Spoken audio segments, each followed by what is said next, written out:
Good evening. Thank you for joining us. Today we're going to be discussing uncovering the role of epithelial cytokines in CRS with NP. Tonight, I'm Kathleen Buchheit. I'm an allergist immunologist from Brigham and Women's Hospital in Boston, and I'm joined by Dr. Joe Han, who's an otolaryngologist from Eastern Virginia University. Thank you to PeerView for providing the session and AstraZeneca for providing educational grant for the symposium. Look out for additional polling during the presentation, and then submit your questions and we will answer them for you during the session. And you can visit us at peerview.com, CRS with NP24. So for our goals for tonight, we'd like to expand your knowledge of the role of epithelial cytokines in the pathogenesis of CRS with NP and the rationale for use of biologic agents, improve your ability to examine recent clinical evidence on the efficacy and safety of biologic agents targeted at epithelial cytokines, and provide you with guidance on the selection of patients with CRS with NP who may be candidates for treatment with biologic agents targeted at epithelial cytokines if approved. So I'm going to start by reviewing the role of epithelial cytokines in the pathogenesis of CRS with nasal polyps and the rationale for targeted treatment. So we're going to start off by reviewing a patient case. This is Jim, a 50-year-old electrician who has chronic rhinosinusitis with nasal polyps, also allergic rhinitis and asthma. His symptoms started around age 45 when he developed progressive nasal congestion and then anosmia. He was found to have chronic rhinosinusitis with nasal polyps, underwent his first endoscopic sinus surgery at age 46, but tells me that his polyps came back just a few months later. He actually was treated around that time or thereafter with subcutaneous allergy immunotherapy for dust mites, cat dander, tree pollen, weed pollen, and mold, but didn't get much better. At age 49, required a second endoscopic sinus surgery, actually had a steroid-eluting stent placed at that time, and was maintained on intranasal budesonide irrigations thereafter. Felt pretty good after surgery, but unfortunately this time, about 5 or 6 months later, he had progressive nasal congestion, anosmia, which was really responsive only to oral prednisone.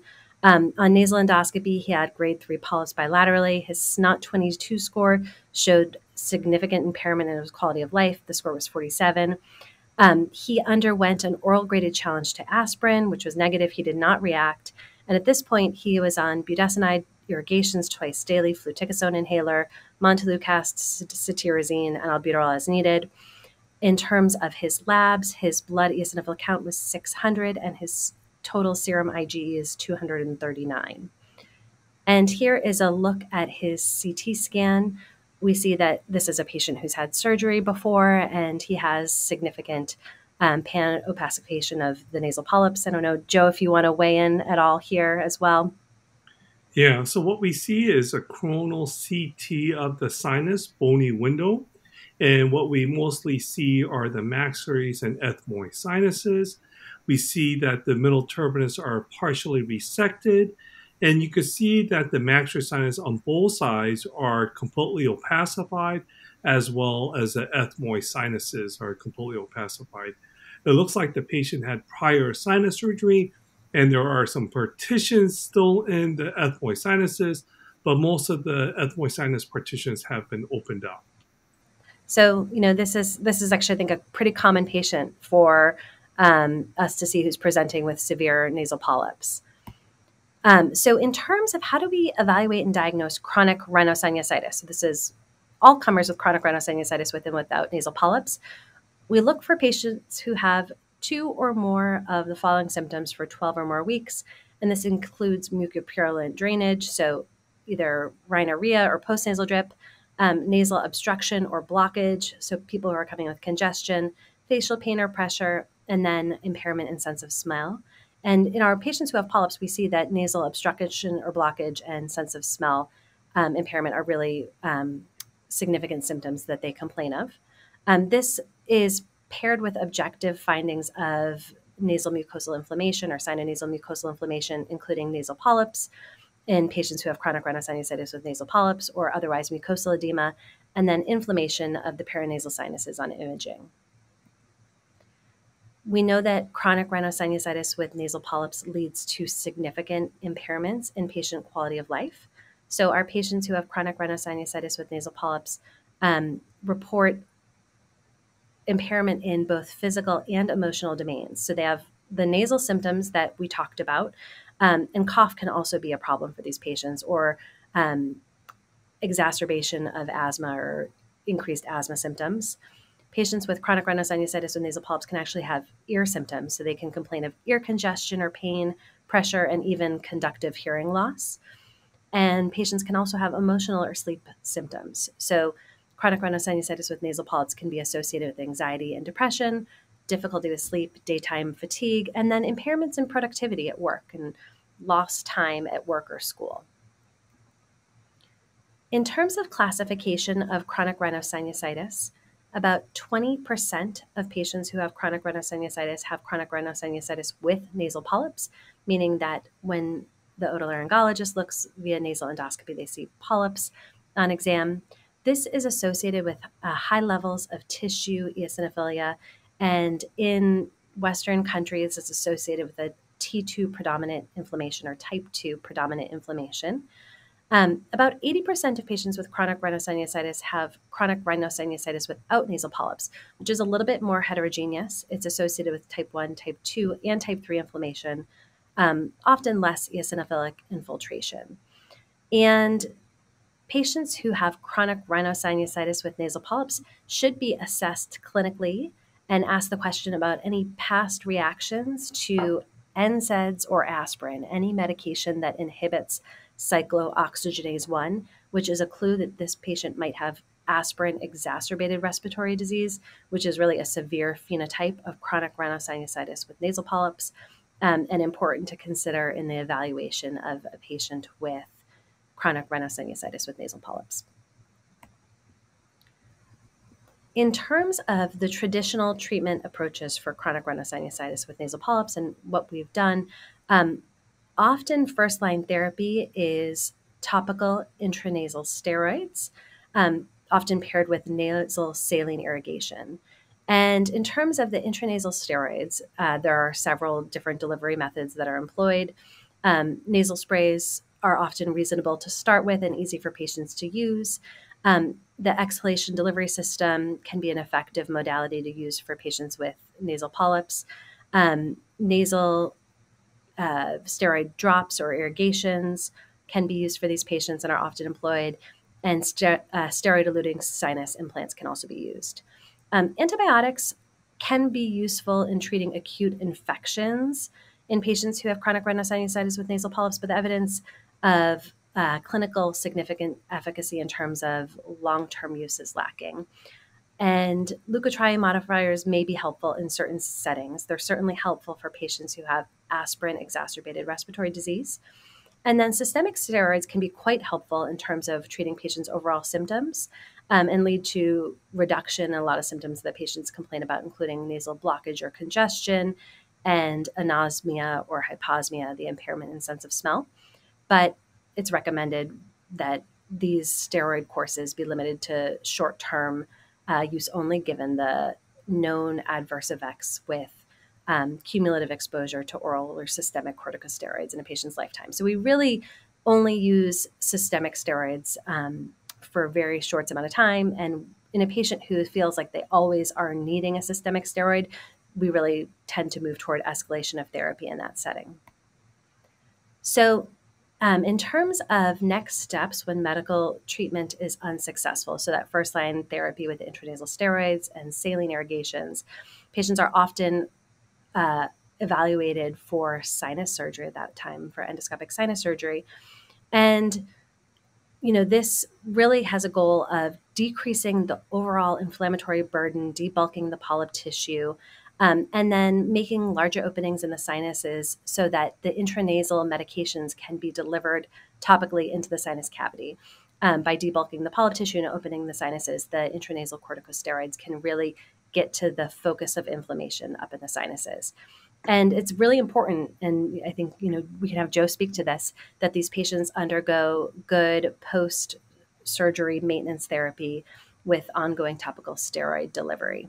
When we talk to patients about sinus surgery, we say exactly what Katie said. We want to decrease the inflammation so that the medical treatments can work, and not only because the openings of the sinuses are bigger, so that the topical medications like steroids can get in there better. But it allows the medical treatment to try to control the inflammation better by decreasing the inflammatory load. Awesome. Thank you. And, thinking a little bit more about what happens after surgery, um, many patients do really well, but there are patients who have recurrence of their chronic rhinosinusitis with nasal polyps after surgery. And, recurrent rates vary depending on different populations that were studied and, um, when studies were conducted, but it can range from as high or up to as high as 40% of patients who have surgery. Um, in older studies, recurrence rates were about 30% after 6 months of surgery, 38% at 12 months, 40% at 18 months. With newer endoscopic approaches, the recurrence rates have decreased. And I was hoping, Joe, that you could talk a little bit more about that as well. Yeah, thanks, Katie. It's actually kind of interesting, and we know that chronic sinusitis with nasal polyp is not really controlled by sinus surgery, but especially traditional sinus surgery. So we were trying to find more aggressive ways to try to do a more advanced and more bigger opening sinus surgery to try to decrease the incidence of nasal polyps. So what we did is what we call an endoscopic modified low threat procedure, and that's what it's called in the U.S. In Europe, it's called a draft 3. And what that is basically drilling down the floor of the nasal cavity, making the frontal sinus really big, because that's usually where the nasal polyps usually recur. Now, one of the other things that we've done is kind of going back historically to what we do is if the polyps keep coming back, we strip the mucosa, what we think is a diseased mucosa from the bone, and then allow abnormal and scarred epithelium to form. And that's part of the theory behind the reboot theory, reboot sinus surgery, because what we're doing is we're stripping the mucosa off the ethmoid sinuses, and what we're trying to do is remove the diseased polyps, and what usually grows is like transitional scarred epithelium that doesn't make polyps. But in the era of biologics and some of the new treatments that we have, we kind of wonder, fallen in favor a little bit, but I kind of wonder if they're falling out of favor now. Wow, that's really, really interesting. And it'll be interesting to see kind of, what we learn about, different surgical techniques and the era of biologics over time. So the last bullet point I think is important, which is that type 2 inflammation is associated with more severe sinus disease and symptoms, and also associated with recurrence after surgery. So patients who have sort of the very classic type 2 inflammation driven by cytokines like IL-4, IL-5, IL-13, eosinophilia, those patients are more likely to have poor postoperative outcomes. So before we move on, please take a moment to answer a follow-up poll on sinus surgery and the treatment of chronic rhinosinusitis with nasal polyps. It is certainly known that up to 65% of patients who have CRS with NP have comorbid asthma. The prevalence of asthma in the general U.S. population is about 8.5%. So these diseases tend to often go together. And CRS with NP is associated with adult onset asthma more frequently than childhood onset asthma. And we know that the CRS with NP and asthma endotype is associated with really more severe type 2 inflammation, and more likelihood of recurrence following endoscopic sinus surgery compared to the CRS with NP endotype by itself. And then I mentioned earlier about aspirin-exacerbated respiratory disease, which is also known as non-steroidal anti-inflammatory drug exacerbated respiratory disease. But up to about 25% of patients with CRS with NP have comorbid aspirin or NSAID exacerbated respiratory disease, which is really important as these patients have very high likelihood of recurrence following endoscopic sinus surgery. They tend to have much higher burden of inflammation in the sinuses and be quite symptomatic.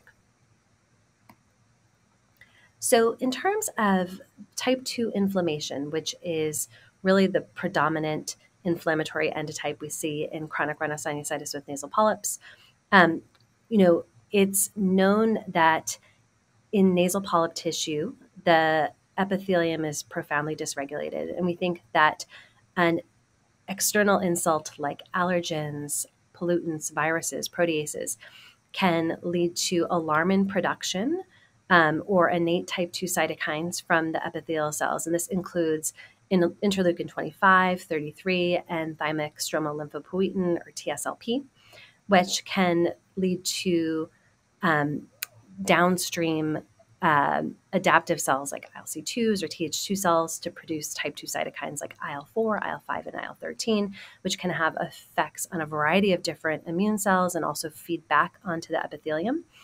So we see here in this figure, IL4 can lead to class switching B cells to Ig producing cells, which then can act on mast cells and basophils. IL5 can lead to eosinophil differentiation, activation. IL13 can certainly lead to increases in mucus production, airway remodeling. And, we see this quite commonly in chronic rhinosinusitis with nasal polyps, really specifically in patients who have comorbid asthma with CRS with NP. And, what do we have now to offer these patients? We will talk in a little bit more about the efficacy of some of the biologic treatments for chronic rhinosinusitis with nasal polyps. But in terms of where they're targeting these dysregulated immune pathways, we know that targeting IL-5 or IL-5 receptor, targeting the IL-4 receptor, which can block IL-4 and IL-13 signaling, targeting IgE can have a variety of different effects. Certainly, it can have effects on eosinophils in terms of differentiation, activation, survival, recruitment to inflammatory tissue, and release of some of the inflammatory products of eosinophils. It can also act on basophils and mast cells. And there's evidence that certainly blocking IL-4 receptor can have impacts on the respiratory epithelium.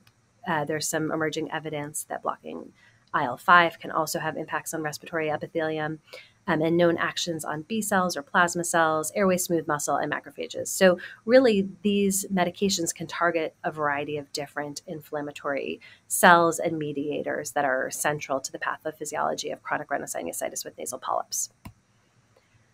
So moving on, talking about TSLP and chronic rhinosinusitis with nasal polyps. So it's known that TSLP, mRNA, and protein are both elevated in the epithelial cells, infiltrating cells of patients with nasal polyps.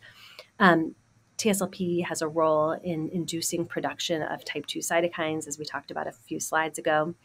And the production of TSLP by epithelial cells can be controlled by both innate and adaptive signaling pathways.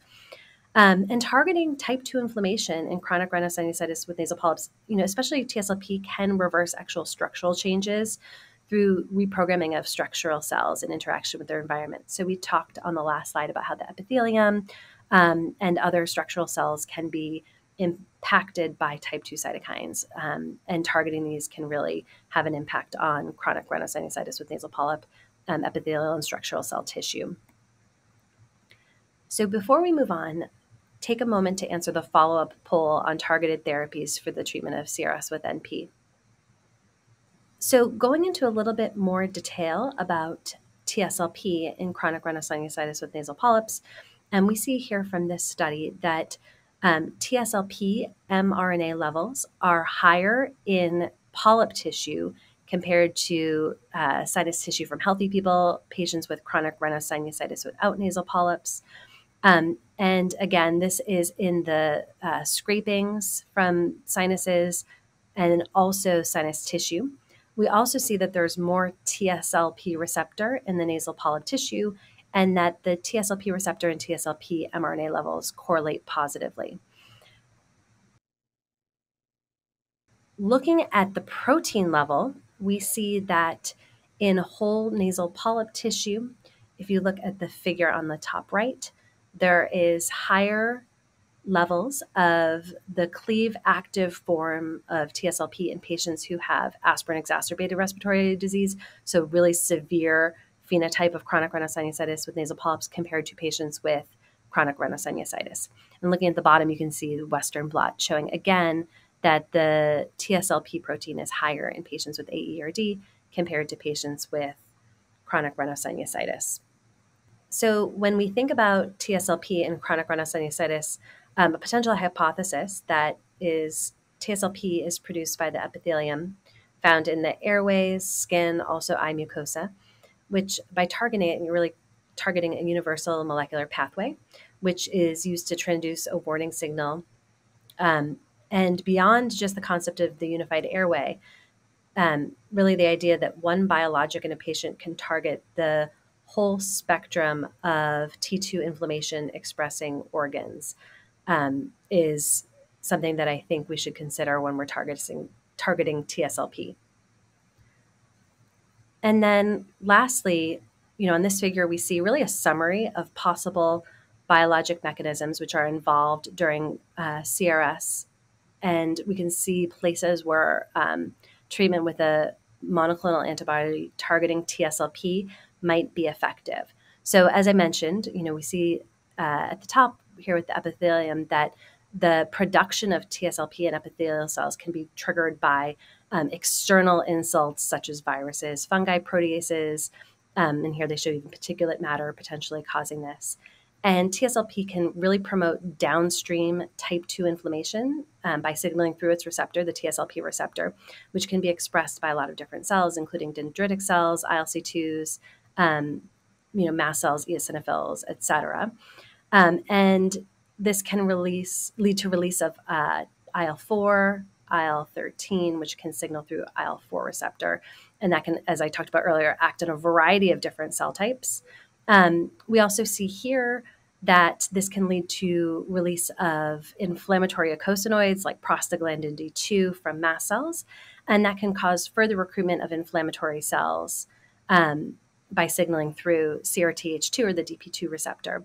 And then we see, IL-5, which is all part of this pathway, can also act on eosinophils via the IL-5 receptor, leading to the recruitment and activation as well. On the right side, there's a figure really depicting the hypothetical mechanisms of polyp growth, which is focused on reprogramming. We know that the basal epithelial cells in the polyp environment are really profoundly dysregulated. They tend to be locked in this kind of uncommitted state.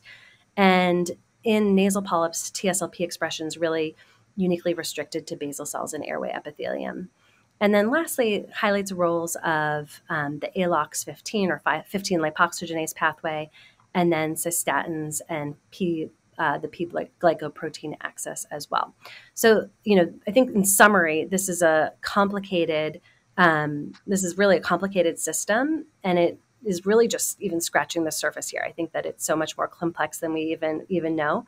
But again, I think it highlights why targeting epithelial cytokines can be attractive, given its impact on multiple downstream pathways. So let's take a look at a brief 3D animated clip on the role of epithelial cytokines in chronic rhinosinusitis with nasal polyps. Healthy nasal epithelium maintains homeostasis through a variety of immune and non-immune functions, including acting as a physical barrier to environmental agents. When pathogens and other irritants are inhaled, the nasal epithelium may be compromised, initiating a cascade of inflammatory events. Epithelial cytokines such as thymic stromal lymphopoietin, or TSLP, IL-33, and IL-25 are released. These cytokines act as alarm signals, initiating and perpetuating the inflammatory response that leads to chronic rhinosinusitis with nasal polyps, or CRS with NP. TSLP is a key player in this process. By binding to receptors on dendritic cells and other immune cells, TSLP drives the differentiation of naive T cells into Th2 cells, which produce additional inflammatory cytokines such as IL-4, IL-5, and IL-13. This Th2 skewed response is central to the chronic inflammation observed in CRS with NP.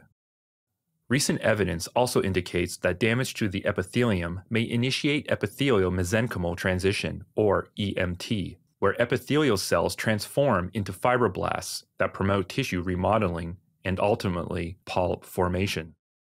Epithelial barrier dysfunction and impaired mucociliary clearance can lead to accumulation of pathogens and allergens, amplifying the inflammatory immune responses. Inflammation and remodeling at the epithelium promote one another in a positive feedback loop. Restoring epithelial homeostasis may lead to disease remission in CRS with NP, and biologic agents targeting the epithelium may be key in treatment. Tezepelumab, a monoclonal antibody that blocks TSLP, is in phase 3 trials after earlier studies showed it reduced nasal polyp size and improved symptoms such as congestion and sense of smell. And now I will turn the next part of the presentation over to Dr. Han. Hey, Katie, thank you very much. That was a great talk and really nice summary of everything that has been going on how nasal polyps are formed and what's causing it. So I think that's very exciting. My name is Joseph Han. I'm a professor at Eastern Virginia Medical School and the vice chair for the Department of Otolaryngology, Head and Neck Surgery in Norfolk, Virginia. I'm going to be talking to you about looking at the evidence and of different biologics that have been approved or in the process of being approved for the treatment of chronic sinusitis with nasal polyp. And then, who are the patients that would benefit most from the use of biologics? Here are the 3 biologics that have been currently approved by our regulatory agency for specifically for nasal polyp. We have dupilumab that is an IL-4 receptor antagonist, so therefore it blocks IL-4 and IL-13. Dupilumab is also approved for other cold diagnoses such as atopic dermatitis, eosinophilic or steroid-dependent asthma, eosinophilic esophagitis, prurigo nodularis, and most recently eosinophilic COPD. And dupilumab also recently got approved for pediatric chronic sinusitis with nasal polyp down to the age of 12. The omalizumab, which has probably been the longest biologic that we've had, targets circulating IgE. That's been approved for allergic asthma, chronic spontaneous urticaria, and most recently this year for food allergy. Mepolizumab, which targets circulating IL-5, has been approved for, also been approved for eosinophilic asthma, eosinophilic granulomatous with polyangiitis or EGPA, as well as hypoeosinophilic syndrome or HES. Now, these are the some of the data from the phase 3 study for dupilumab. And what we see here, and the part that I really want you to look at is nasal congestion. And we see that when the patient with severe nasal polyp is given dupilumab, we see there's a sharp decline in the symptoms of nasal congestion. And you can see that it steeps pretty quickly, about 3 to 4 months. And then even after 4 to 6 months, it continues to decline. But once you stop it, what you see is that the symptom of nasal congestion, which is very sensitive, still has a sustained effect for 2 months. And so, and that's kind of interesting. So that means that if you give a patient dupilumab for 6 months, every 2 weeks for 6 months, and you stop it, you can see that the patient's symptoms are sustained for about a couple of months. And what we see here is the use of antibiotic and steroids. And we can see that in patients who receive dupilumab, the use of having systemic steroids or undergoing sinus surgery has decreased almost by 3 times as much. And so if you got dupilumab, you were almost 3 times less likely to either use systemic steroids or sinus surgery, which is what patients want. Now, this is from the phase 3 study for omalizumab. Now, omalizumab was very interesting. So they had a placebo, is a randomized controlled study where one got placebo, the other one got omalizumab, and they did that for 6 months. The second 6 months was an open label study in which patients, both in the placebo group and the treatment group, got omalizumab. And what you see here is that the patients who were initially given omalizumab, who were continuing on omalizumab, continue to get better. And you see in the patient who got the placebo, meaning background nasal steroid spray, when they got omalizumab during the open label study, you see a sharp decrease in their nasal polyp score as well as the congestion. But what happens when we stop the omalizumab? And that is during the follow-up last 6 periods. So from month 12 to month 18. And what you see here is that in omalizumab, you don't see that the symptom, especially nasal congestion, which tends to be a little bit more sensitive, you don't see that sustained effect with omalizumab like we did with dupilumab. And so here, if you stop the omalizumab, the symptoms of nasal congestion seems to come back within the first month. Now, this is the study from the mepolizumab SYNAPSE study. This is the phase 3 study for mepolizumab. And this is just looking at the nasal polyp score. And what we're seeing here is that you can see that the nasal polyp score, when it's given over a period of a year, you can see that the polyp score continues to get better and better and better. But once you stop it after a year, so week 52, you would, based on the dupilumab data and the omalizumab data, that you would think that the nasal polyp score should come back really high. And what you see here is that for mepolizumab, it seems to have a little bit longer durability, meaning that if you stop the mepolizumab is after a year of getting mepolizumab, it looks like the effect of the mepolizumab or the benefit of the mepolizumab on the nasal polyp score and the nasal congestion seems to last a lot longer. It may, based on the phase 3 data, it seems to maybe even last as far as 6 months.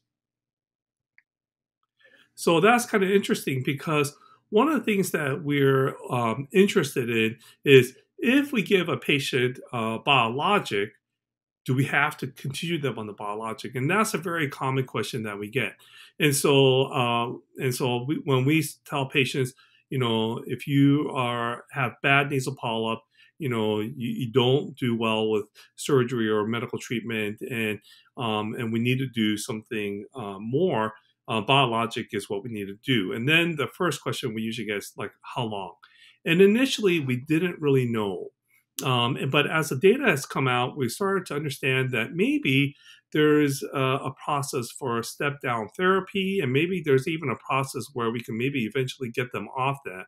And so what do I mean by that? And so this is a really nice study done in Amsterdam by Whiskey Folkens and those group. And so what they did in the Netherlands is if we give a patient dupilumab, and what they did is specifically look at dupilumab, if we gave them dupilumab for 6 months or a year, can we start increasing the interval between the dosing and still maintain some control, some level of control, meaning the polyp scores are stable or have improved or disappeared, and their symptoms are well controlled, meaning they have very little symptoms.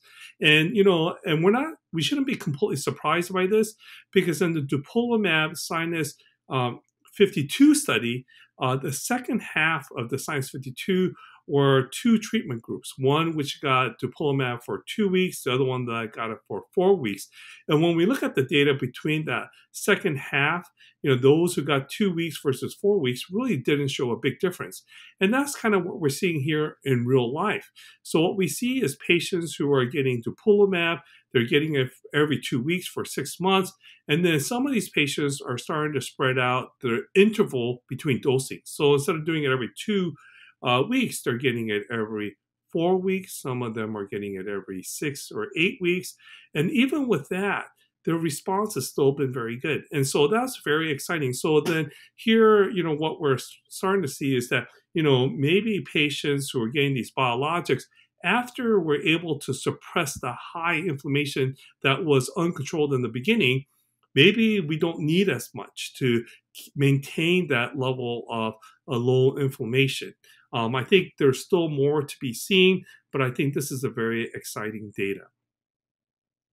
And so here, what we see is, again, other objective measures of, smell and SNOT-22, which is a patient-reported outcome measure, as well as a nasal polyp score. So here are patients who are given dupilumab for every 2 weeks for the first 6 months.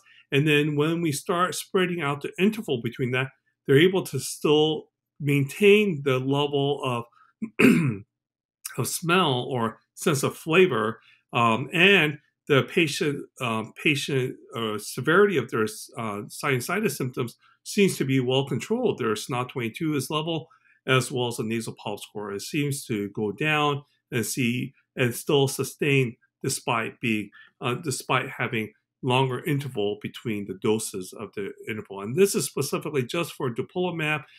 We haven't seen any other data for other biologics for nasal polyp yet.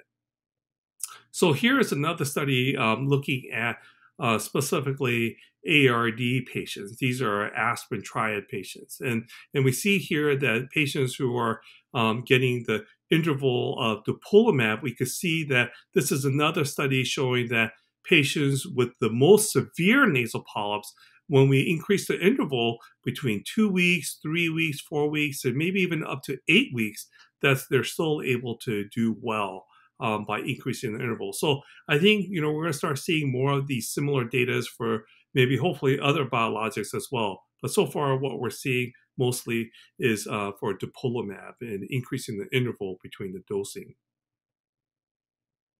Now, with these biologics that have been out for a while, we're starting to also gather some other information. And so specifically, if we look at the phase 3 data for the 3 approved biologics for nasal polyp, we see in the data that the adverse effects is very low and that there really isn't any issue. But as we've been using the biologics a little bit longer, we're giving them longer than a year, we're starting to see some interesting information. And so this is a study done by a group of otolaryngologists from Vancouver, Canada. And what they did was they looked at patients who had either mepolizumab or dupilumab, and they didn't have any patients for omalizumab for nasal polyp. And what they did was just look at some of the adverse effects. And you can see here that there were a group of patients who stopped using the biologic because the symptoms were, or the adverse effect was high enough where they stopped it. And what you see is there's a trend for arthralgia. So it may be inflammatory arthritis that are getting expressed, and rash. Now, I did talk to the authors to see, what exactly was arthralgia and rash, and it was limited by what was written in the charts. But I suspect that, the arthralgia probably may be a manifestation of inflammatory arthritis, and the rash, I suspect, may be psoriasis. But again, not very clear, and there are more people looking at these data. And so as the biologics have been around for a lot longer for nasal polyp, we can start looking at these adverse effects. So what we're seeing is that, yes, in the phase 3 study, I think they're very safe. Biologics that target asthma and nasal polyps are very safe, but what we're seeing is maybe there are some adverse effects that are out there that wasn't very clear during the phase 3 studies. And so now there are other biologics that are currently getting evaluated for nasal polyp. One of them is tezepelumab. It's called the Waypoint study. But in order for tezepelumab to get approved for asthma, the phase 3 study was the Navigator study. And so in the Navigator study, we had a certain number of patients who had chronic sinusitis with nasal polyp. So these are patients who had symptoms and diagnosis of nasal polyp. And so what we did was we did a subgroup analysis. And what we did was, we looked at these patients and we said, if they have asthma and nasal polyps, how did they do? And we could see that patients with those who have polyps did better. And so when we look at the percentage of annual acute exacerbation over a period of a year, that patients with nasal polyp did a little bit better than those without nasal polyp. And I think that's not surprising because these patients with asthma and nasal polyp tend to be the more severe, and it seems to show that tezepelumab seems to have a a very good response in patients with both the co-diagnosis of asthma and nasal polyp. And I do think that that's something that we have seen both clinically in real life.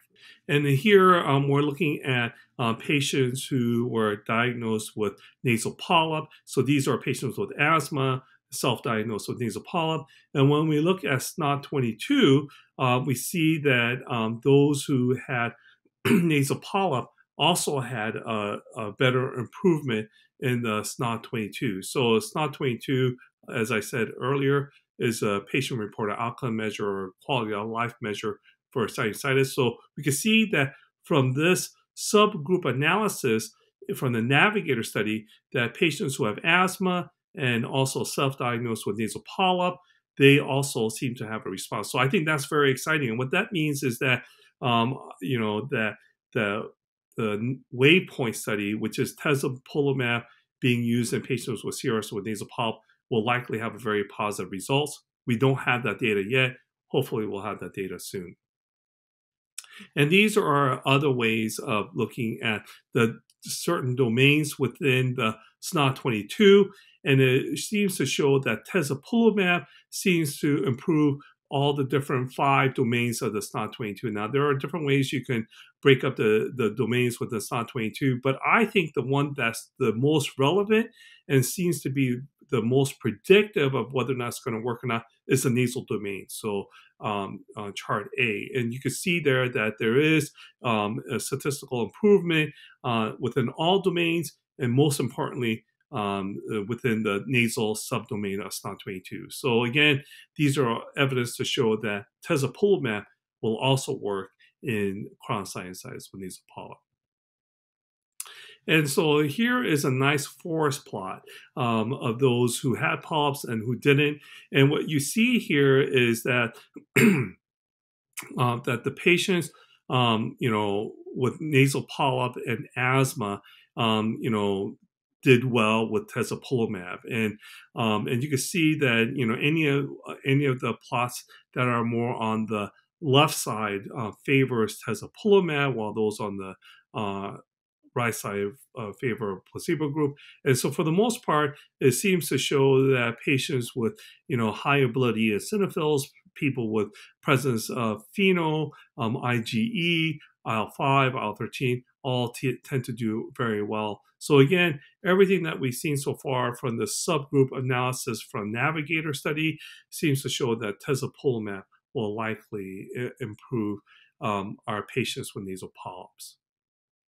Now, another biologics that has undergone 2 phase 3 studies is benralizumab. So benralizumab had 2 phase 3 studies. One is called Orchid, and the other one is called Austral. So the Austral was done first, and during the phase 3 study for Austral, it was unfortunately interrupted by COVID.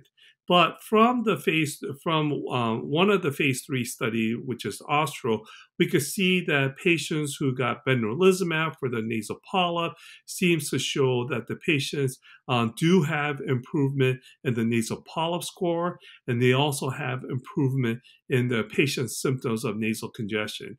And those were the 2 primary endpoints being evaluated in Austral. So it seems to show that benralizumab has potential to also improve our patients with chronic sinusitis with nasal polyps.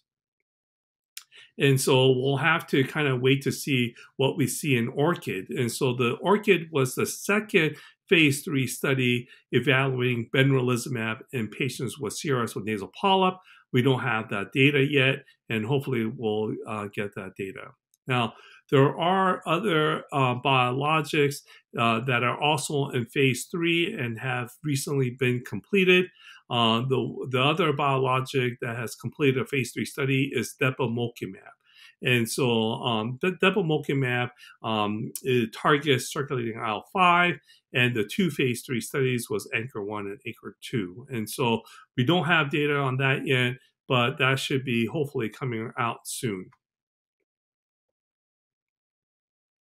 And so before we move on, please take a moment to answer this follow-up poll on the efficacy and safety of biologic therapy for patients with chronic sinusitis with nasal polyp. So, now that we've talked about some of the efficacy and safety of the biologics with nasal polyp and showed that it does work, the next question comes up is, how do we decide who should get the biologic?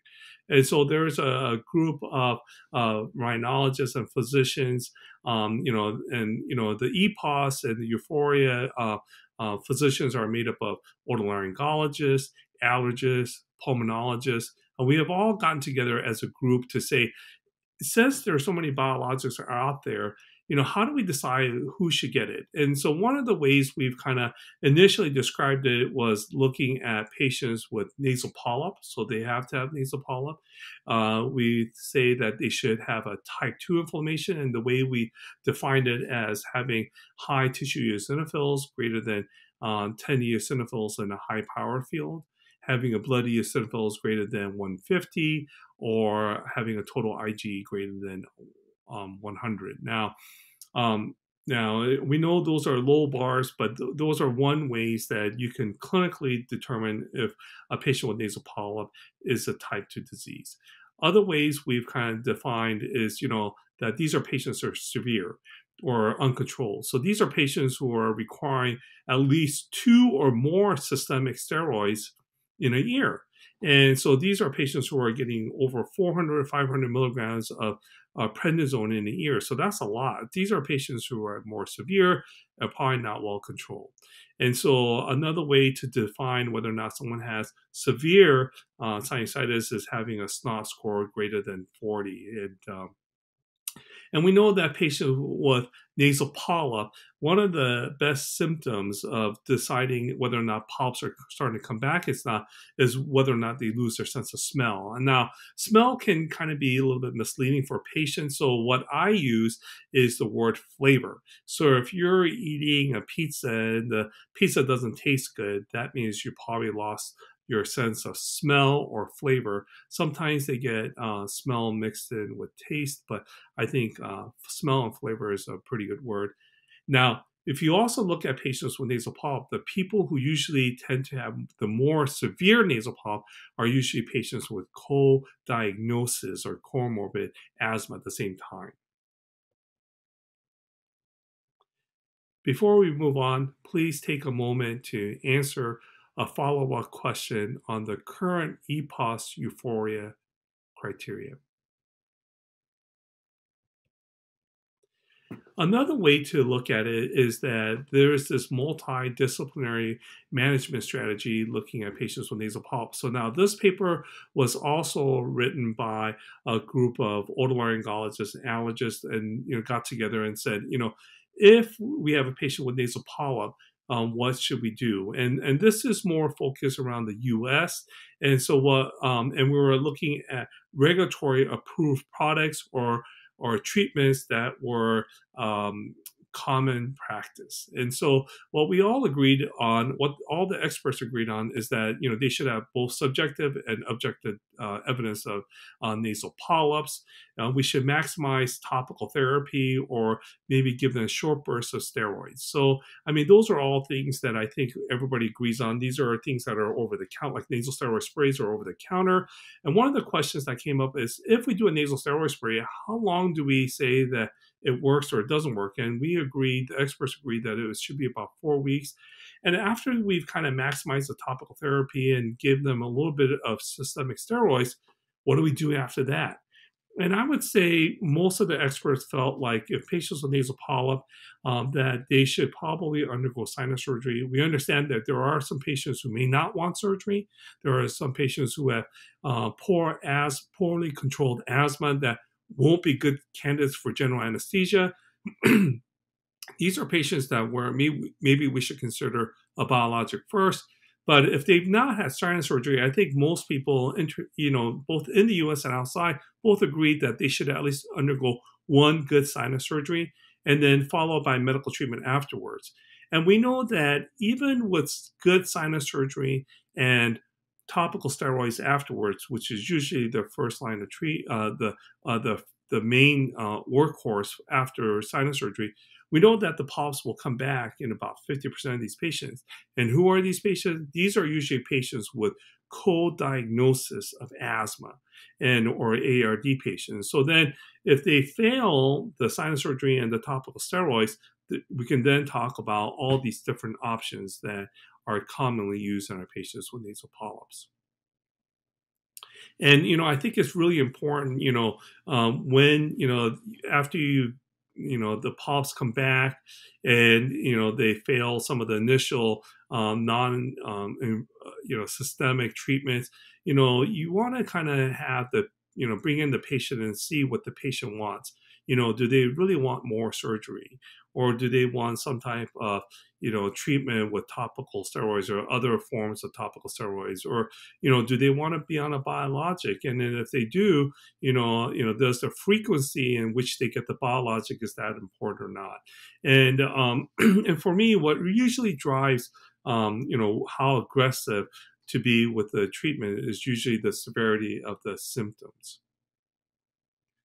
And so another factor in which biologic I pick is usually what are their other co-diagnoses. So if somebody has nasal polyps that are difficult to control and they have atopic dermatitis, I think dupilumab is a very easy choice.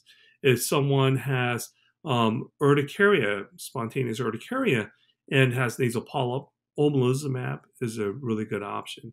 If someone has EGPA and nasal polyp, I think mepolizumab is a good choice. So that co-diagnosis of what they have in conjunction with nasal polyp is actually one of the first things that I look at as well. So after you start them on a biologic, how do you know if it's working? And so the same group of the Euphoria, EPOS physicians got together and we said, what we like is, for them to have, a response. And so we defined it as a good response, poor to moderate response, and no response. and these are the different criteria that we look at. So when we do a nasal endoscopy, the nasal polyp size go down. Did we decrease the use of systemic steroids, or if there's symptoms like smell getting better? And so if they had, and then the question was, how long do we decide before we say that it's not working, or when should we reevaluate them? Initially, we said 4 months. But what we realized is 6 months is a better number, because what you see in these phase 3 studies, that these patients continue to improve and improve until 6 months. So, if they don't have a good response at 6 months, you can talk to the patient about stopping treatment, maybe changing a biologic or changing therapy. And then if they do have a good response, reevaluate them another 6 months. And after that, maybe after every year after that. And there are still some unmet needs. So there are things that we know that we still need more information on. So it'd be nice to know specifically the different endotypes of all the different nasal polyps. And, the best way to do that is looking at different biomarkers. And, we still have some work to do that. We talked about the durability of the therapy, and we've seen that in some of the phase 3 data, but I wonder if we do it longer, can we do that? Because chronic sinusitis with nasal polyp is a chronic disease, we should be thinking about different terms like control. If their symptoms are well controlled and the nasal polyp score are stable after a month, we say it's controlled, but what if we can do it for 12 months? Is that remission? And can we do that? And I think those are questions that we still don't have answers to. And, and the question of maybe even curing the patient with nasal polyp. And I think before the era of biologic, I don't think that's a possibility. But now I think it is a possibility. We talked about how long do we start a patient on a biologic before we consider switching them to another biologic. And if we do the patients get a better response? And we don't know that data yet. And those are all the things that we'd like to do. And, sometimes, one of the other things that we're talking about is, can we give a biologic before we do surgery? And if we do the biologic and surgery together, will we have a better response? And so people are doing those types of studies. We don't have those data yet, but hopefully we'll be able to get that data soon. So let's return back to Jim, the patient that was presented earlier. And so, Katie, I'll turn it back to you. Yeah, great. Thank you so much for all of that review. So, getting back to Jim, given that, if you remember, he had really severe chronic rhinosinusitis with nasal polyps and had recurrence of chronic rhinosinusitis with nasal polyp after 2 endoscopic sinus surgeries fairly quickly, as well as evidence of type 2 inflammation. He chose to start treatment with omalizumab, anti-IgE. He was interested in it given his comorbid asthma, and he also wanted to have a facility-administered drug. And following 6 months of trial with omalizumab, his SNOT-22 was 41, so down a little bit from 47, but not really at the point where we think of there being a minimal clinically important difference, which is about 9 for SNOT-22. His score was still 4, so pretty bad symptoms in terms of nasal congestion or blockage, as well as his smell taste questions. And then he still had, pretty impressive nasal polyposis on his nasal endoscopy. His day-to-day asthma symptoms were somewhat improved. He was using his short-acting beta agonist less frequently. And he thought that the biologic was, helping a little bit, but still had quite a bit of impairment in his overall quality of life. So, I think in Jim's case, this is an instance where he did 6-month trial and, has some improvement in some of the symptoms, but really not what we would hope for in his case. Yeah, and I think that's fair. And so, here, this was a patient that had multiple surgery, has comorbid asthma and nasal polyp. And I think this is a great person for a biologic. And, if this patient came to my practice, I would tell them, hey, what do you think about considering biologic instead of doing sinus surgery over and over again? And I think this 6 months is a very fair trial. I mean, and even with a 6-month trial of omalizumab, the SNOT-22 was still severe, greater than 40. The nasal congestion and smell is still pretty bad because it's a 4 out of 5. It's still severe. The nasal polyp score, is still a 5.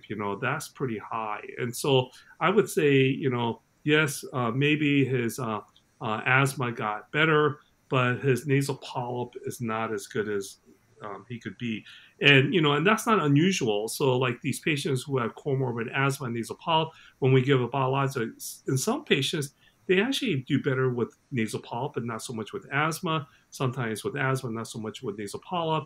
And so this is where I think we should have a serious conversation with the patient and say, hey, do you want to continue doing this for another 6 months? Or should we maybe consider changing the biologic, or should we do surgery? And I think I think the 6 months is a good time point in which we can present the different options to the patient and see what the patient wants. Yeah, I would agree. I think at this point we'd expect hopefully maybe a little more improvement, but can certainly determine what the patient's goals are and figure out what they want to do for next steps. Another thing to think about for this patient is, when we think back to the biology that I introduced earlier, targeting just IgE in his case might be a little bit too narrow. So it may be worthwhile to have a discussion with him about switching biologic therapy to either one of the type 2 cytokines or something even further upstream, like one of the alarmins. So if tezepelumab, which you talked about, Joe, was approved in the future for treatment of CRS with NP, that might be something to consider in a patient like this who doesn't respond to an anti-IgE. Yeah, Katie, I think that's a very good point, and I completely agree with that statement. Thank you. So in summary, what we talked about is chronic sinusitis with nasal polyp really impacting the quality of life of the patients, and that, if we have given them some traditional medical and surgical treatment, if they continue to have persistent symptoms, now we actually have good options. We understand that from the great lecture from Katie that chronic sinusitis with nasal polyp really is characterized as type 2 inflammation, and that a lot of the patients who tend to fail or have more severe nasal polyp tend to have comorbid or co-diagnosis with nasal polyp. I think, we're very fortunate to have a new class of drugs, these biologics that have been approved, like dupilumab, omalizumab, mepolizumab for nasal polyp. But what's even more exciting is that there are more biologics that are going to get evaluated and maybe even approved. So things that target a little bit higher, like epithelial cytokines like TSLP. And, so if we go a little bit higher, will we have a little bit better results? So it'll be interesting to see. And so with a new cytokines that we can target like TSLP, maybe we'll have, better results and not only just target asthma, but also target the nasal polyp as well. So visit us at peerreviewed.com/chronic sinusitis with nasal polyp 24. Please complete and submit your post-test and evaluation for credit. Download the slides and practice aids. And please watch and replay this event in the next 24 hours and the online activity for the coming weeks. Thank you very much for joining us.